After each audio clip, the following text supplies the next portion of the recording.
വീട്ടിലെ ഒരു സാധനം കൊണ്ട് വെച്ചേക്കുന്ന ചേട്ടൻ വിളിച്ചു പറഞ്ഞപ്പം ഇത്രയും വലിയൊരു 8ന്റെ പണിയുള്ള ഗിഫ്റ്റ് ആണെന്ന് ഞാൻ അറിഞ്ഞില്ല ഗേസ്. നോക്കിയേ, ഇങ്ങേർക്ക് എന്തുവാന്ന് എനിക്ക് അറിഞ്ഞൂടാ കേട്ടോ. ഇന്നും അത്ര ചാടുവോ മീൻ, ജീവനോടെ കിടക്കുവോ മീനെല്ലാം കൂടെ. ഇത് ഞാൻ എന്ന് വൃത്തിയാക്കി തീരും. എനിക്കിട്ട് തന്ന 8ന്റെ പണി. അതും പോരാഞ്ഞിട്ട് അതിന്റെ കൂട്ടത്തിൽ 2 ഭയങ്കര മുരിങ്ങക്കോലും കൂടെ. കാരണം ഭാര്യയെ നീ വീട്ടിൽ വന്ന് നല്ല രീതിയിൽ വറുത്തരച്ച് ഈ മുരിങ്ങക്കോല് തക്കാളിക്കൊക്കെ ഇട്ട് വെക്കാൻ വേണ്ടിയിട്ട് എനിക്കിട്ട് 8ന്റെ പണി തന്നേക്കും എന്റെ കണവൻ. ഇതൊക്കെ തന്നെയാണ് എന്റെ ചേട്ടന്റെ ചെറിയ ചെറിയ കുരുത്തക്കേടുകൾ കേട്ടോ. കൊടുക്കാം, പണി ഞാൻ കൊടുക്കാം. കല്യാണ സദ്യക്ക് മേടിച്ചോണ്ട് വെച്ചേക്ക എനിക്ക് 8ന്റെ പണി തരാൻ. ഇത്രയും കൂടെ ഞാൻ ഇവിടെ നിന്ന് അറിഞ്ഞു വാരി ഇതെന്തോ ചെയ്ത് വെക്കാനാണെന്ന് എനിക്ക് തോന്നുന്നു. ഇനി അച്ചാറിടിക്കാനാണോന്ന് അറിയത്തില്ല കേട്ടോ. എന്തായാലും ഗൈസ്, എനിക്കുള്ള 8ന്റെ പണിയാണ് ഇതെന്നുള്ളത് എനിക്ക് മനസ്സിലായി. എനിക്കുള്ള 8ന്റെ പണിയായത് കേട്ടോ.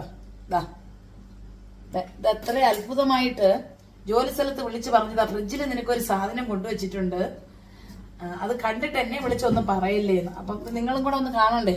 കണ്ടേ, 2 പേരാണ് ഈ വീട്ടിലുള്ളത് കേട്ടോ, വേറെ ആരും ഇല്ല. ബാക്കിയുള്ളവരൊക്കെ നാട്ടിലാണ്. അതായത് നോക്കി, അക്രമാണോ ഈ കാണിക്കുന്നതെന്ന്. 2 പേർക്കുള്ള മീൻ അത്ര ചന്തയിൽ പോയി മേടിച്ചോണ്ട് വന്നേക്കോ. ഇത് ഞാൻ എന്ന് വൃത്തിയാക്കി തീരും ഗൈസ്, ഞാൻ എന്ന് ഇത് വൃത്തിയാക്കി തീരും. ഒന്നാമത് എനിക്ക് മീൻ അങ്ങനെ ഇഷ്ടമല്ല. എനിക്കിട്ടുള്ള 8ന്റെ പണി എന്നേക്കോ വേണ്ട. ചാടി ചാടിപ്പോന്ന മീനാട്ടോ, എഴുന്നേറ്റ് നിക്കുന്നു. അപ്പോഴേ എന്തായാലും ചൂരമീൻ കൊണ്ടും നമുക്ക് വൃത്തിയാക്കാതിരിക്കാൻ പറ്റില്ല. അപ്പം ഈ ചൂര നമുക്ക് ഇതേപോലെ സൈഡൊന്ന് ചെത്തി കൊടുത്തിട്ട് പെട്ടെന്ന് ഇതിന്റെ തൊലി ഇളക്കി കളയാം നമുക്ക്. എന്താണെന്നറിയാമോ, ചിലരാണെങ്കിൽ സ്റ്റീൽ ക്രബ് വെച്ച് അത് പോന്ന് കൊടുത്താൽ മതി, ഉരച്ച് കളയും. പക്ഷെ ഉരച്ചാലും അതിന്റെ ചുണ്ണാമ്പ് അതിനകത്തിരിക്കും. അത് ചുണ്ണാമ്പ് ഇരിക്കാതിരിക്കാൻ വേണ്ടിയിട്ട് ഞങ്ങളമ്മയൊക്കെ ഈ മീനിന്റെ തൊലി എടുത്തു. എന്റെ അനിയത്തിയാണ് എനിക്ക് എല്ലാ മീനിന്റെ തൊലി. മീനങ്ങനെ ഞാനങ്ങനെ വെട്ടത്തൊന്നുമില്ല കേട്ടോ. ഇപ്പോഴാണ് ഈ കടക്കൊക്കെ കുറെ വെട്ടാനൊക്കെ പഠിച്ചു വെച്ചേക്കുന്ന മീനൊക്കെ. അപ്പൊ ഞാനും അതുപോലെയൊക്കെ ഇതേപോലെ തൊലി നഖമില്ലടേ കേസ്. ഇതുപോലെ നമുക്ക് പെട്ടെന്ന് തൊലി എടുത്ത് മാറ്റാം. തൊലി എടുത്ത് മാറ്റിയാൽ നമുക്ക് പിന്നെ ഒന്നും പേടിക്കേണ്ട. കാരണം പുറത്ത് അഴുക്കെല്ലാം പോയി എന്ന് വിചാരിക്കുന്ന ഇതുപോലെ തൊലി അങ്ങ് ഇടുന്നോളും. കണ്ടോ, നല്ല ഫ്രഷായിട്ട് കിട്ടും മീൻ. ഇനി ഇതേപോലെ ചൂരയുടെ 2 സൈഡും ഒന്ന് അരിഞ്ഞതിന് ശേഷം ഇതുപോലെ വരുവി പിടിച്ച് തൊലി ഇതുപോലെ അങ്ങ് ഉരിഞ്ഞ് കളയാം കേട്ടോ. അപ്പൊ പിന്നെ ചുണ്ണാമ്പ് പോയില്ല, അതിനകത്ത് അതിന്റെ പുറത്ത് ഇനി എന്തെങ്കിലും പറ്റിയിരിക്കുന്നൊക്കെ ഉള്ളൊരു പരാതിയൊന്നും വേണ്ട. അതിനുശേഷം നമ്മുടെ തല ഒരു ശകലം പോലും മാംസം തലയ്ക്കകത്ത് വെക്കാതെ തന്നെ ഈ ഒരു ചിറകിന്റെ ഭാഗം തൊട്ട് ഇങ്ങനെ പിച്ചാത്തി കയറ്റി കൊടുക്കണതാ, മേല് വരെ കയറ്റി. കണ്ടോ, എന്നിട്ട് അതുപോലെ ഈ ചിറവും ഇങ്ങനെ ചിറവിന്റെ അവിടെ ഇച്ചിരി ഒരു കട്ടി വരും. അതാ എന്താ പറയുന്ന അതിന്റെ ഒരു ഇവിടം വരെ ആക്കിയപ്പോഴത്തേക്ക് ഈ മീനകത്തിന് ഒരു ശകലം പോലും ഇതിനകത്ത് മാംസം പോയിട്ടില്ല. കണ്ട, ഈ ഒരു തലയ്ക്കകത്ത് യാതൊരു വിധ മാംസങ്ങളും ഇതിനകത്തില്ല. കുഞ്ഞു മീൻ, വലിയ മീനാണെങ്കിൽ ഇച്ചിരി അകത്തൊക്കെ ഇത് കാണും. കുഞ്ഞു മീനായതുകൊണ്ട് ഇത് മൊത്തം ഞാനിനി എടുത്തേക്കാണ് കേട്ടോ. അപ്പൊ ഇതേപോലെ നിങ്ങൾക്ക് വെട്ടിയെടുക്കാം കേട്ടോ. എല്ലാവർക്കും ഒക്കെ അറിയാം. എന്നാലും അതുപോലെ ഈ മീനിന്റെ ഈ ഭാഗത്തൊരു സാധനം ഇരിപ്പുണ്ട്. ഇത് നല്ല ഫ്രഷായിട്ട് കഴുകി വൃത്തിയാക്കി എടുത്തിട്ട് പൊരിക്കാമെങ്കിൽ നല്ലൊരു വേറൊരു ടേസ്റ്റാണ് കേട്ടോ. എനിക്ക് ഭയങ്കര ഇഷ്ടമാണ്. പണ്ടമ്മ ചീനിയൊക്കെ വേവിച്ചിട്ട് ഇതേപോലെ മീനിന്റെ തലേന്ന് കളയാതെ വലിയ മീനിന്റെ ഒക്കെ അതേ തലയുടെ ആ ഭാഗം എടുത്തിട്ട് ഞങ്ങൾക്ക് പ്രത്യേകം പനിഞ്ഞിൽ വറ്റിച്ചിരുന്നെന്ന് പറയുന്നില്ല, അതുപോലെ. എന്നിട്ട് അതുപോലെ ചൂര കട്ട് ചെയ്യുമ്പോൾ ഈ അകത്ത് മുള്ളിന്റെ അവിടെ അതിന്റെ രക്തം ചത്ത് ഇതേപോലെ ഇരിക്കും കേട്ടോ, കട്ടിയായിട്ട്. ഇത് കർശനമായിട്ട് മാറ്റിക്കളയണം. മാറ്റിക്കളയാതെ കറി വെച്ച് കഴിഞ്ഞാൽ ആ കറി ഒരു ഉണക്കമീൻ്റെ ചെവയായിരിക്കും കേട്ടോ. ഇതേപോലെ ഇട്ടിട്ട് കഴുകിയെടുക്കണേ. ഓക്കെ, അപ്പോൾ നമ്മുടെ മീൻ നല്ല 2 ഇതുപോലെ പൊളിച്ചിട്ട് 2 മീനിന്റെ പൊളിപ്പ് കഴിഞ്ഞ് ഇനി 8 മീനും കൂടെ ഉണ്ട് കേട്ടോ. അപ്പൊ ഇതെല്ലാം പൊളിച്ചിട്ട് വരാൻ ചേച്ചി. എന്തായാലും ഞാൻ ആ 10 മീനും വെട്ടി ക്ലീൻ ആക്കിയിട്ടുണ്ട് കേട്ടോ. അതണ്ടേ, ഇതുപോലെ ആക്കി വെച്ചിട്ടുണ്ട് കേട്ടോ. ഇതിന് അറിയാം ഞാൻ നല്ല വൃത്തിയായിട്ട് ഇത് വെട്ടിയെടുക്കുമെന്നറിയാം. അതാണ് എനിക്ക് വന്നപ്പോ തന്നെ ഈ 8ന്റെ പണി വന്നത് കേട്ടോ. നമ്മുടെ 10 മീനും ഇതേപോലെ തൊലി കളഞ്ഞ് വെട്ടി റെഡിയാക്കി വെച്ചേക്കാം കേട്ടോ. അപ്പം എന്റെ ടാർഗറ്റ് എന്ന് പറഞ്ഞാൽ ഇത് അച്ചാറിടാനുള്ള പുറപ്പാടാണ് എനിക്ക് കേട്ടോ. ഇന്ന് നടക്കത്തില്ല, പെരട്ടി അങ്ങ് വെച്ചിട്ട് നാളെ ഇതുണ്ട് ഇതിനകത്തൂടെ തുരന്നാണ് ഞാൻ അതിന് അഴുക്കെടുത്ത് കളഞ്ഞേക്കുന്നത്. അപ്പം തൊലിയെല്ലാം എടുത്ത് വെച്ചേക്കാണ്. അപ്പൊ ഈ 10 മീനും കേട്ടോ. വാല് വെട്ടിയില്ല, വാലൊക്കെ ലാസ്റ്റേ വെട്ടു. അപ്പൊ ഇത് നമ്മൾ കട്ട് ചെയ്ത് വെക്കാം അല്ലേ, കട്ട് ചെയ്ത് വെക്കാം. അത്രയും സാധനത്തിന്റെ തലയായത് കേട്ടോ, ഈ തറയാണ് അത്രയും സാധനത്തിന്റെ തല, ഹെഡ്. ഇതെനിക്ക് എല്ലാവരും ഒന്ന് കാണിച്ചു കൊടുക്കണം, കാരണം ഞാൻ ജോലിയും കഴിഞ്ഞു വന്ന് ഇങ്ങനെയുള്ള എട്ടിന്റെ പണികളൊക്കെ എനിക്ക് തരുന്നതെന്ന് അറിയിക്കണ്ടേ, എല്ലാവരെയും അറിയിക്കണ്ടേ ഗേസ്, ഇല്ലെങ്കിൽ മോശമല്ലേ ഒന്ന് അറിയിക്കും. നമുക്ക് ഇന്നത്തേക്കുള്ള കറിക്കുള്ളത് കട്ട് ചെയ്തെടുക്കാം കേട്ടോ, ഇന്നത്തെ കറിക്കുള്ളത് കട്ട് ചെയ്തെടുക്കാം, കാരണം കറി വേണമല്ലോ. അപ്പം 2 എണ്ണം എടുക്കാം കറിക്ക്, 2 3 എടുക്കാം.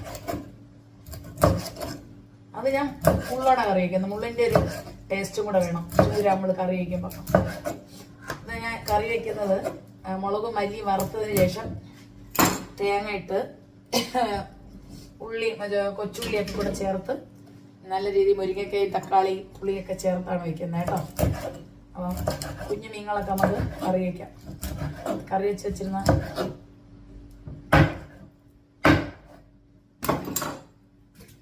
2 എണ്ണം എടുക്കില്ല, 4 എണ്ണം എടുക്കാം, അല്ല 3 എണ്ണം എടുക്കാം കറിക്ക്. കാരണം ഒരു ചെവ വേണ്ടേ കറി വയ്ക്കുമ്പോ അല്ലേ, ഒരു ചെവ.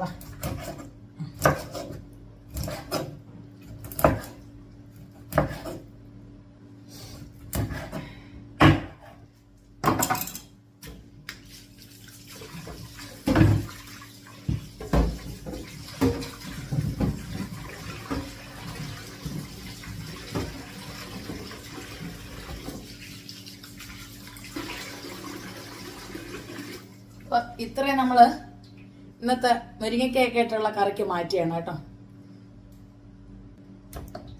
വറക്കാൻ വേണ്ടിയിട്ടാണല്ലോ ആശാൻ കൊണ്ടുവന്നത്, അപ്പൊ ആശാന് വറുത്തു കൊടുത്തില്ലേ മോശമല്ലേ. ഈ സംഭവം നമ്മൾ എന്ത് ചെയ്യുന്നറിയോ, ഇത് മണ്ട വെട്ടി വേറെ എടുക്കുക. എന്തിനാ പറയാമോ നിങ്ങൾക്ക് ആർക്കെങ്കിലും? ഇത് ഞാൻ അച്ചാറാക്കും. ഇനി നമുക്ക് വറക്കാനുള്ള പീസ് കിട്ടാം, അത് ഇച്ചിരി കനം കുറച്ച് വറക്കിയെടുക്കണം.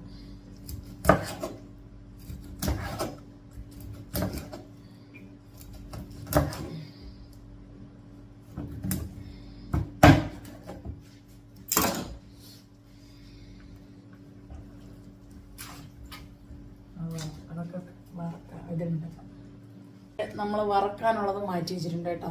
ഇങ്ങനെയാണ് നമ്മുടെ. അപ്പം അച്ചാറിനുള്ളത് നമ്മൾ ഇങ്ങനെ അങ്ങോട്ട് വെച്ചിട്ട് ഇങ്ങനെ കുറെ വെട്ടം കൊടുക്കുക നടുക്കൂടെ. കൊച്ചു കഷ്ണം മതി അച്ചാറിന് കേട്ടോ. അപ്പം എന്നാലും നല്ല മൂത്ത് കടമടായിരിക്കണം നമ്മൾ അച്ചാർ വായി ഇടുമ്പോൾ. അപ്പം ഇങ്ങനെ അങ്ങോട്ട് ആക്കിയിട്ട് ഓരോ ലെയർ എടുത്തിട്ട് നടുക്കൂടെ ഇങ്ങനെ ഒരു വരയും കൊടുക്കണം. എന്നിട്ട് ഞാനിപ്പം പൂ പറിച്ചിടുന്നത് പോലെ ഈ അച്ചാറിൻ്റെ പിൻകഷ്ണങ്ങൾ പറക്കിയെടുക്കണ്ടോ. എത്ര സമയമായി ചേച്ചി ഇവിടെ നിന്നിട്ട്, എത്ര സമയമായി? ഇതൊക്കെ നല്ലൊരു എളുപ്പപ്പണികളാണ്. ഇതൊന്ന് കടയിൽ കൊടുത്ത് മീൻ വെട്ടാ അറിഞ്ഞൂടാ എന്നൊക്കെ പറയുമ്പം എളുപ്പമുണ്ട്, പറയാനൊക്കെ ബഹു എളുപ്പമാണ്. എനിക്കൊന്നും അറിയില്ല, എനിക്ക് മീൻ വെട്ടാ അറിഞ്ഞൂടാ, അല്ലെങ്കിൽ അമ്മ എനിക്ക് വെട്ടിത്തരണം എന്നൊക്കെ പറയാൻ എളുപ്പമാണ്. എത്ര പെട്ടെന്നാ പൂ പറിച്ചിടുന്നത് പോലെ ഓരോ കഷ്ണങ്ങളും ഇളക്കി ഇടുന്നത് കണ്ടോ. അപ്പം നമുക്ക് വേണമെന്ന് വിചാരിച്ചാൽ നടക്കാത്തതായ ഒരു കാര്യങ്ങളും ഇല്ല. നമ്മൾ ശ്രമിക്കണം, നമുക്ക് വേണ്ടി നമ്മൾ ശ്രമിക്കണം. കാരണം ഇച്ചിരി അച്ചാറൊക്കെ കടയിൽ നിന്ന് ഓരോരുത്തര് മീൻ അച്ചാറൊക്കെ മേടിച്ചിരുന്നു. അതൊക്കെ നമുക്ക് ഇങ്ങനെ വില കുറച്ചൊക്കെ മീൻ കിട്ടുമ്പോൾ സ്വന്തമായിട്ട് ഇട്ട് കഴിക്കണമെന്നേ. അപ്പോഴേ കുറച്ച് മീനെടുത്ത് വറക്കാൻ വരട്ടി വയ്ക്കുകയാണ് കേട്ടോ. ചേച്ചിയുടെ തൊണ്ടയൊന്നും വയ്യ, പനിയൊന്നും മാറിയിട്ടില്ല, അതുകൊണ്ട് സൗണ്ടൊക്കെ ക്ലിയർ അല്ല, അങ്ങ് ക്ഷമിച്ചേക്കുക. അപ്പോൾ കുറച്ച് മീനെടുത്ത് നമ്മൾ ഇത് അച്ചാറിന് വരട്ടുകയാണ് കേട്ടോ. അടുത്തത് ഇനി കുറച്ചെടുത്ത് വറക്കും, ബാക്കി കറി വയ്ക്കും. അപ്പോൾ എന്തായാലും ഭയങ്കര രസമായിരുന്നു ഈ ഫ്രൈഡേ എനിക്ക് ഇട്ട് തന്ന എട്ടിൻ്റെ പണി. അപ്പോൾ എല്ലാവരും വീഡിയോ ഒക്കെ ഒന്ന് കാണുക, മാക്സിമം ഒന്ന് സപ്പോർട്ട് ചെയ്യുക. ചേച്ചിയുടെ ഈ ചൂര മീനും പിന്നെ ചേച്ചിയും എല്ലാവർക്കും ഒരു ചിരി തന്നെ ആയിരിക്കും കാണുമ്പോഴല്ലേ.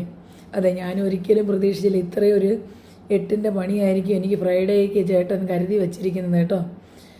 അപ്പോഴേ ഇന്നത്തെ വീഡിയോ ഇത്രയൊക്കെ ഉള്ളൂ, എല്ലാവരും ഒന്ന് കാണുക. എന്തായാലും നമ്മൾ തളർന്നില്ല, എല്ലാ പണിയും അതീവ ഗംഭീരമായി പെട്ടെന്ന് തന്നെ പൂർത്തിയാക്കി കേട്ടോ. അപ്പം അടുത്ത വീഡിയോ ആയി വീണ്ടും കാണാം. എല്ലാ മക്കളുമാരും സുഖമായിട്ടിരിക്കുന്നു വിചാരിക്കുന്നു. ടാറ്റ, ബൈ.